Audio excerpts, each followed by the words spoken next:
Aquí en Esmelle no solo los niños se ponen manos a la obra, y es que las asociaciones vecinales también tienen cabida en Voz Natura. Los vecinos del Valle de Esmelle llevan desde el año 2011 al amparo del programa de la Fundación Santiago Rey Fernández Latorre. Recogieron el testigo del colegio de la parroquia cuando este cerró sus puertas en el año 2010.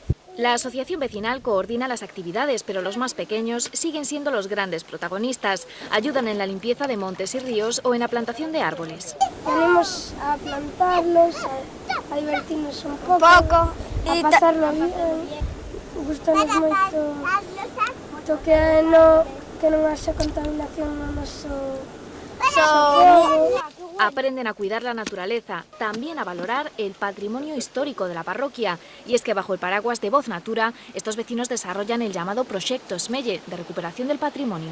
El proyecto Esmelle empieza en el año 2003, más o menos, a raíz de una publicación que sale en una revista que sorprende mucho, porque nos dice que hay 22 molinos, ¿no?, en la parroquia.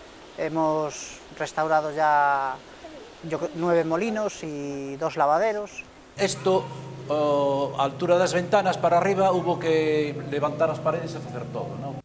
Han recuperado también varias rutas de senderismo y abierto una para bicicleta de montaña, unos logros que han sido reconocidos con varios premios y que se han alcanzado gracias al esfuerzo de todos. Bueno, Esmelle sempre se caracterizou por ser moi comunitaria. Traballamos os domingos, normalmente desde as 9 da mañá hasta 1 da tarde. Los niños también participan en estas actividades. Son vecinos de aquí y yo creo que es importante que le den valor a eso para que ellos en el futuro pues también ayuden a conservarlo y a mantenerlo. Tiene una boca muy pequeñita.